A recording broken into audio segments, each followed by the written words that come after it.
This podcast is sponsored by Camera Museum of London at 44 Museum Street. Welcome to a Fish Out of Water podcast. This is your host, Richard Lipman. Today, we're interviewing Caylee Cowan. Hello. Here we are. Okay. We have liftoff. Hi. Oh, I know where the problem is. Hang on one moment. Speakers on. I'm gonna close this Okay, window. yes, I can hear. Can you hear? Fantastic. Okay, sorry, there's a lot of noise outside. I'm currently in Paris. Oh, So, bonjour. thank you. I'm going to ask you some quick questions, and we're going to go right ahead. Can you tell us your name and... Oh, my God. Uh-oh. I'll just be right back. Just one moment. I spilled something. Okay, can you tell me your name and what you do? Sorry about that. I spilled my coffee. Sorry about that. Can you tell me your name and what you do? My name is Caylee Cowan, and I'm an actress. Can you tell me, you began at what age? I understand you did some theater back in the beginning. Yes. Wait, first I have a question. Is this interview a written interview, or is it video? Podcast. It's a Pod podcast. And Okay, then so I already messed it up. some of it will be video related.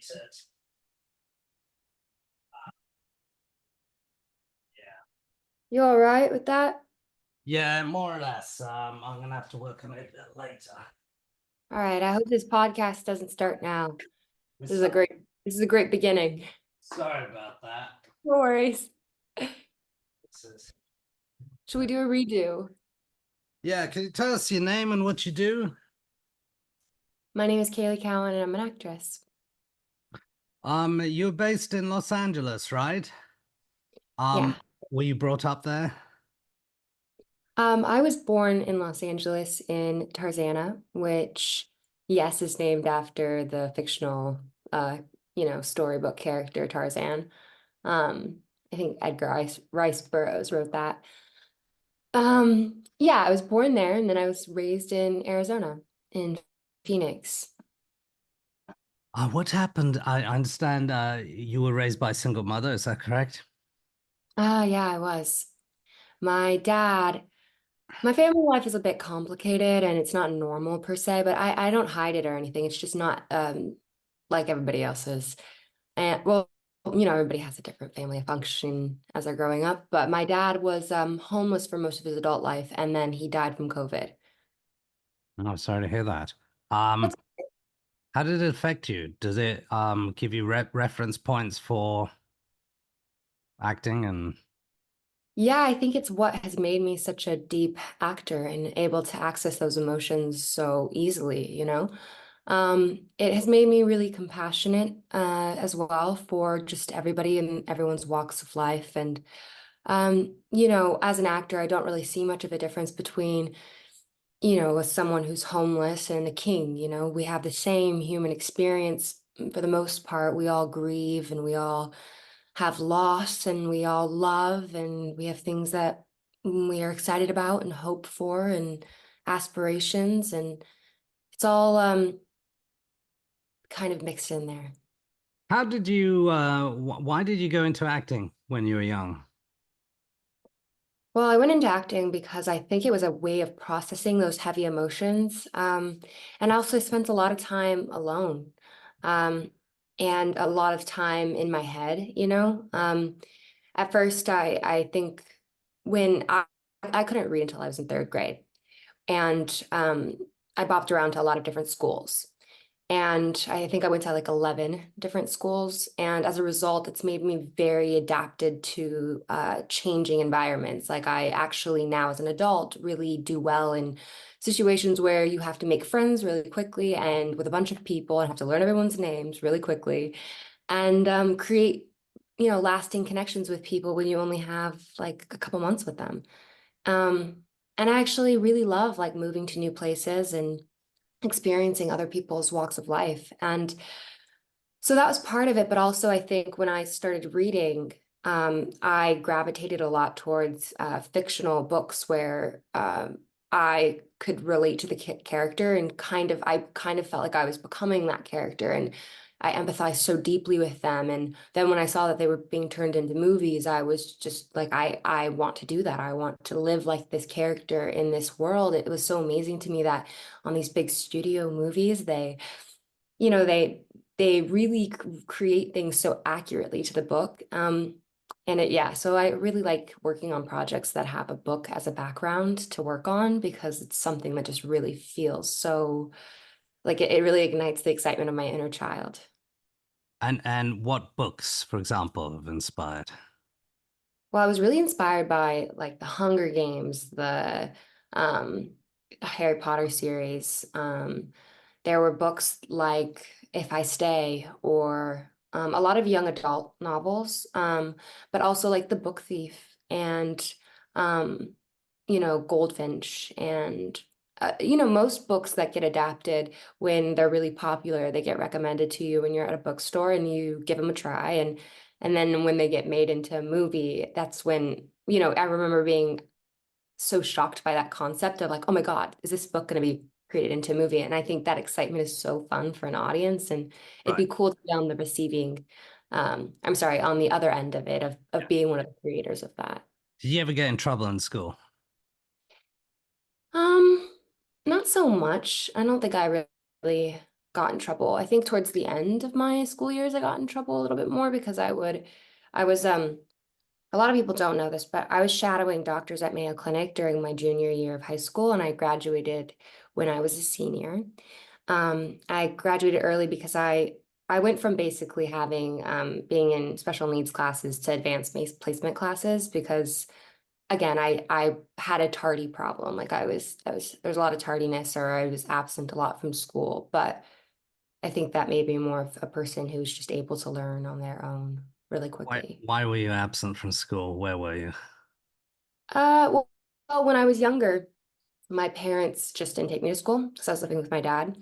And with my and then later in life, I think, sometimes things that happen to us when we're younger tend to make us who we are when we're older. And one of those things was um just that I was shadowing doctors at Mayo Clinic and I had half days and sometimes I would just go to the class and then skip the I was kind of leaning more into acting at that point because when I was shadowing doctors on my first day at Mayo Clinic, I was shadowing someone who was drawing blood. And the smell of the hospital and the sight of the blood made me so nauseous. I vomited on the floor and they sent me home early. Um, but I really knew I was going to become an actor later in the year when, grades became so important to me, like really important. I had straight A's and I was in advanced placement classes. And then when when I got an like a really bad grade, I think I got like a D or something in my HOSA class, which was the class that I was shadowing doctors in.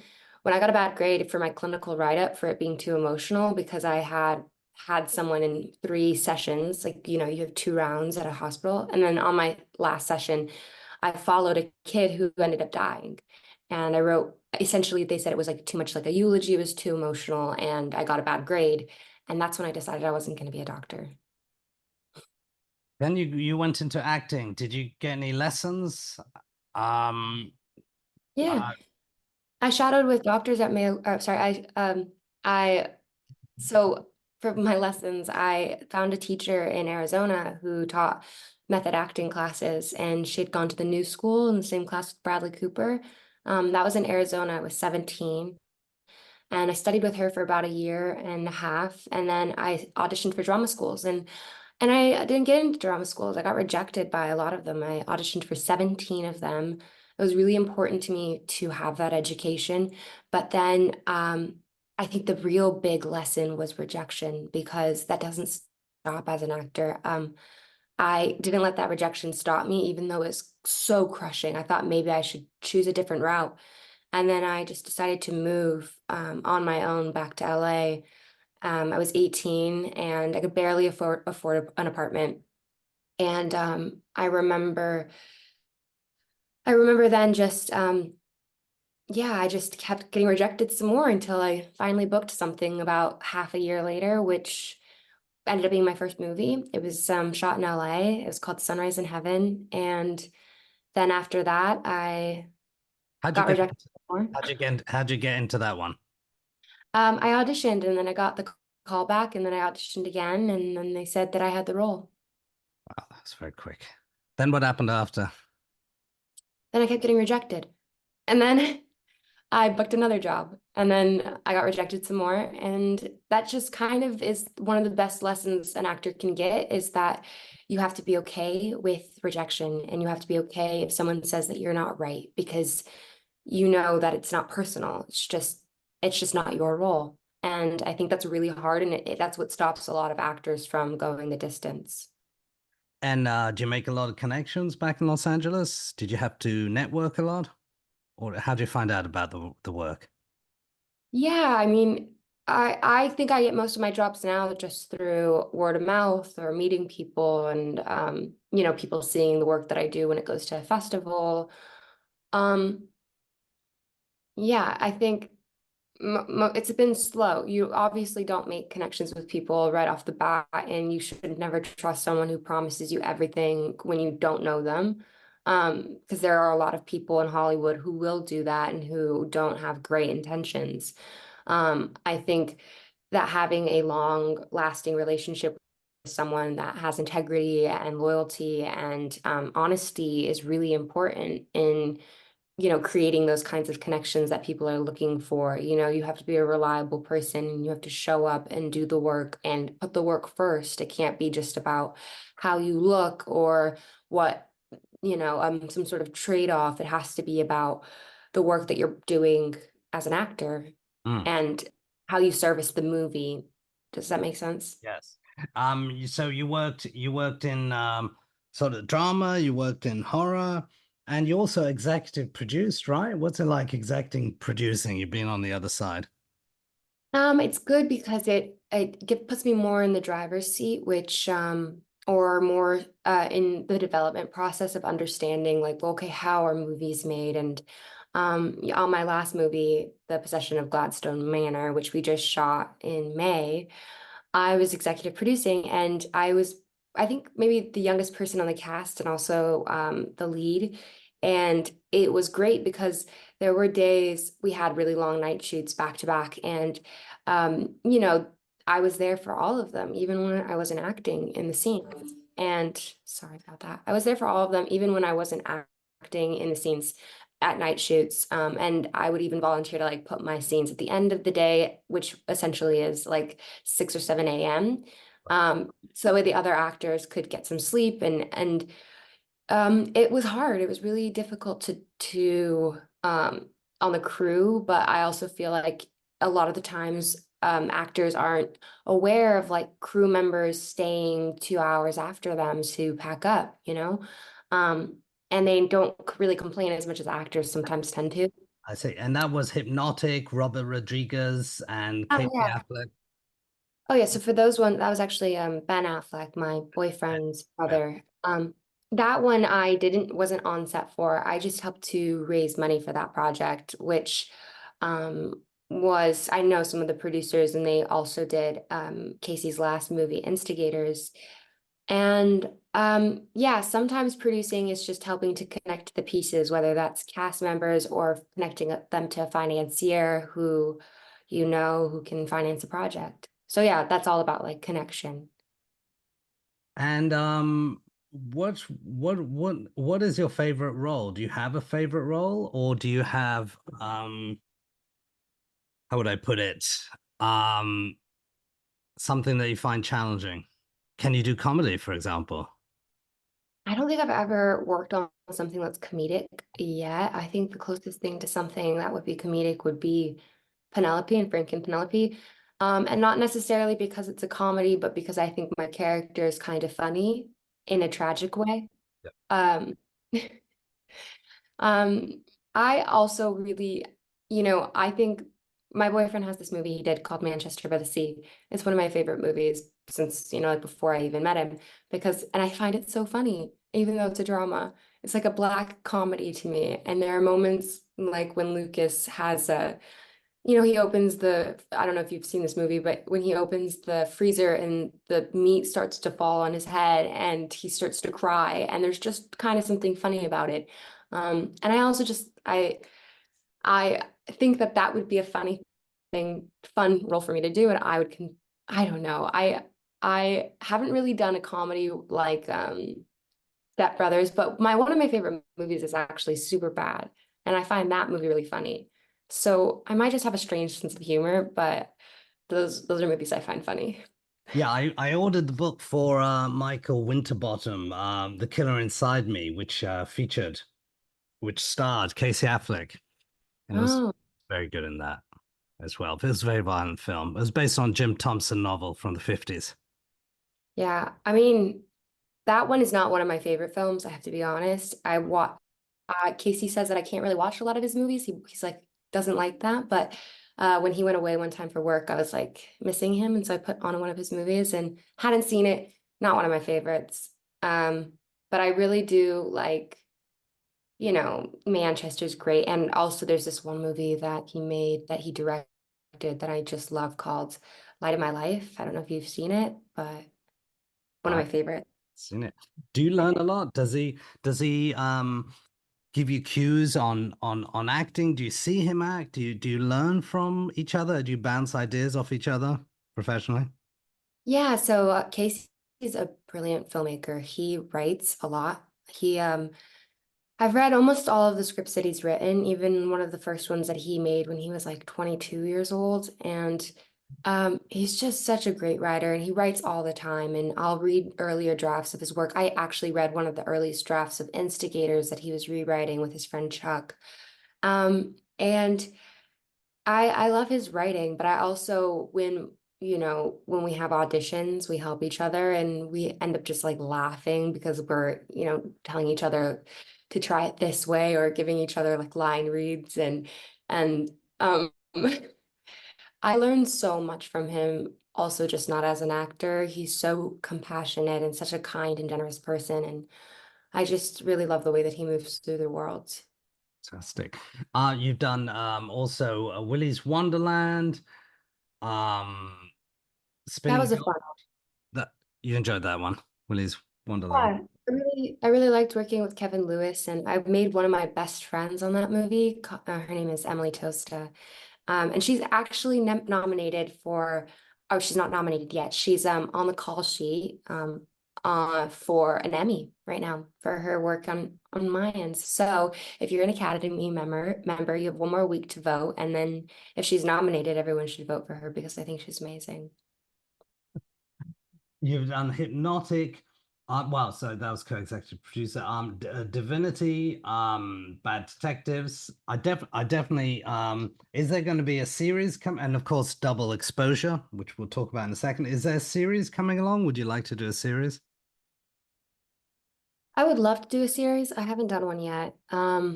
I I haven't really done a lot of studio movies either. I think I started during a really interesting time.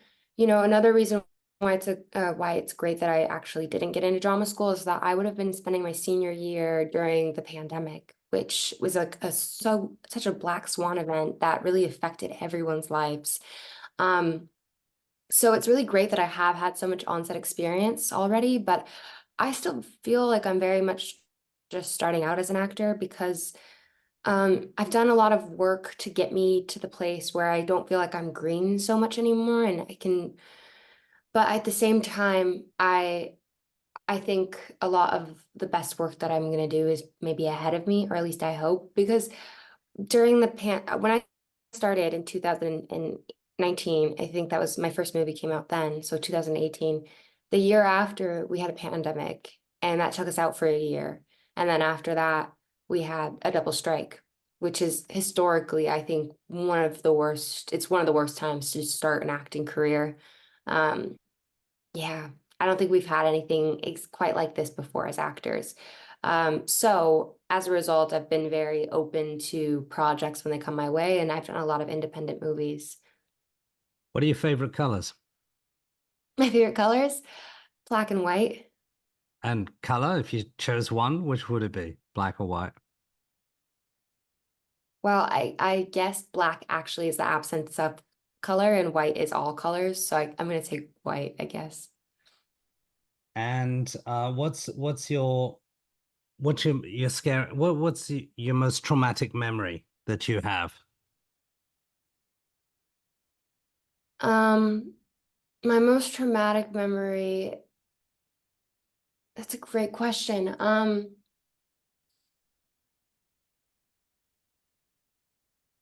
I don't know. What scares you? Fighting, like real fighting. That's scary. I don't like disharmony. I don't like when people are upset with each other. Not really. I mean, it can be kind of engaging sometimes when it's fake. I like it. Um, but like war, like that stuff, I guess is really scary to me. I really don't like the idea of people just not being in harmony. Who are your idols? Or I really look up to Stanley Kubrick, and David Fincher. Those are two of my favorite directors. Stanley Kubrick, just because, he plays chess, I play chess. I really like the way that his mind works. I like the way that David Fincher always asks for another take. He won't stop until he feels like it's perfect, or not even that it's perfect, but like that the actor is exhausted and everybody's exhausted and to push through. I like that concept of work. And I really just like some of his movies, a lot of their movies actually. I've watched every single one. sketches, and memorizing. How do you memorize lines? I memorize lines by reading the script and then I write it. I like to write the whole thing out and then I take it beat by beat and I connect it to a memory. Sometimes I will try to memorize it where I connect it to a fictionalized memory that fits the character that I've created and the backstory I've created. And then if that isn't working for me and the line is just still escaping my memory, it just means that it hasn't really sunken in emotionally, like it has nothing tethered to it. And so I have I have to tether it some way with sometimes I even will use my own memories as a substitution to tether it, but it has to be like emotionally or physically connected in some way. Otherwise, I feel like I won't be able to memorize the line. It comes out very flat. It doesn't come out um, with any intention at all. And I would rather it have some intention than nothing. Do you need rehearsals, or is it I better to am, be spontaneous? oh, that's a good question. I am a little bit of both. I love rehearsals. I love to beat something up until we're really tired of it and we think that there's nothing else to explore. And then I like to have spontaneity with it. Um, but I can also work the other way where we don't rehearse it at all and we just throw things at each other and see how the other person's reacting. I actually can really like jive with that one. I love improving too. So I feel like when you do the second one, you have to be kind of not really married to the script and you have to be more open to the improvisation of a line because things will get messy. But if you've rehearsed it, you can find moments of improvisation emotionally, but still saying the right words. Um, Sometimes the actual words get flubbed when you do the opposite, like when you don't rehearse it. What's your take on the old movies from Europe, from France, Godard and others? Hmm. There's this really good French movie I like called Day for Night. I just watched it recently, and something I like about French cinema is that I feel like they do a lot of novel concepts. Like they are really comfortable with like sexuality and fluidity and and I don't know. I have a soft spot for them. I love French cinema. So do some of my friends, so we talk about it a lot. But most of my favorite movies, so I think most of my favorite movies are the early, from the early, right before the early 2000s, like ni the 90s. Kind of like movies from that decade. What's your take on AI? I think we should work with it, you know? I think AI has I think a lot of movies like to depict AI as the villain. But sometimes like something that's scary or should be you should be afraid of, because it has so much control or power or we've given it so much. But I think that it's kind of an inevitability, and there's no use in being afraid of the future. There's ways to utilize it to make better art. And if we can figure out how to work harmoniously with it, then I think we can solve a lot of problems that, humans have been struggling with for such a long time, because humans have a tendency to think only of themselves a lot of the times and can be really, really selfish when they make decisions when in regards to money, and even when we're not, sometimes we have a tendency to not think beyond our families or even just our immediate circle and how that is impacted. But AI kind of has a general, I think AI is very diplomatic in the way that it makes decisions and is just kind of there to give knowledge. And Right. I think we just need to be careful with how sentient it becomes, because and when and if it does become sentient, being compassionate for it as well. Because I know that's probably the part that scares people, is that it has its own emotions and how it's going to regulate its emotions if it has emotions. When you're So signing, yeah, when you're signing a release, do you allow people to use AI of yourself for the future? Mm. Mm. I would allow people to use AI of myself in the future. I think, yeah, I think that there's already so much of our lives that's recorded and captured. And if you think about it, like a baby right now who's born, their parents are going to take so many videos of them since every day almost of them growing up. And so that digital footprint is already there. And I have no idea what's going to happen in 100 or 200 years. And I would sign a release. I don't know. That's a hard question. I would have to know more about what I'm signing and the rules and why and what it's going to be used for. You got any future plans? Oh, just one quick thing. Obviously, Raindance, were you able to attend at any point?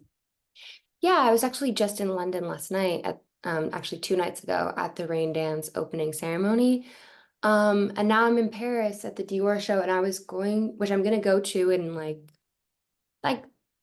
an hour. Oh, 1 hour. Yeah. And I'm really excited. I'm actually wearing Dior right now. This is my first time in Paris at a fashion show. Yeah. Um, and but yes, so I'm really excited about this, but I was gonna go to the premiere on the 24th, but unfortunately, I'm with Casey and his son fell and hurt himself, and I think we're gonna fly home early now because, well, we can't do much. We can't do much traveling when someone's hurt. See. Um, Fantastic. So when you wear Dior, is that are you attending the show or actually modeling or how's Oh that? no, not modeling. I'm just attending, and Right. they dress us, and then we go and sit and we clap and watch the show. And Fantastic. Well, okay. Just one thing. How was your experience on Double Exposure since that was the film in Raindance? yeah, I mean that one was great because it was shot in LA, which is where I live, and we did it during the SAG strike, and so it was just something to do really. And the character was, this is a low budget indie movie we're talking about. It's not a studio movie, and I think audiences need to keep that in mind because a lot of it was like poor man's process of, and we didn't have a lot of time either. We had to do what we were capable of doing in the time we were allotted for the day. Um, Mm. and I think it came out really great with all that in mind. I definitely wish we had more time to make it, and I wish we had more of a budget, but I was really happy with the way it turned out, and I really love my co-stars and the director and the producers, and it was phenomenal. It was a great experience. What kind of films would you like to make in the future? Well, I would love to make a movie that's based on a book that is on a dystopian kind of universe, or just a book that has been really loved by people that I think I would love to. That would be so fun to get to be a part of that. And also, if I have a project that I think you might be interested in, I will let you know. Okay, Um, thank you. also I do independent stuff. Um, okay, final last words. Where do you think the world is heading in the next year or two? There's a lot of trouble around. What's your take on that? And does that affect your acting? I think it's heading in a good direction because I prefer to be optimistic. Thank you very much, Kaylee. It was a pleasure. Thank you. Bye, Richard. Bye. This podcast is sponsored by Camera Museum of London at 44 Museum Street. Thank you for listening to a Fish Out of Water podcast. This is your host, Richard Lipman. Should you have any questions, comments, or suggestions, please get in touch.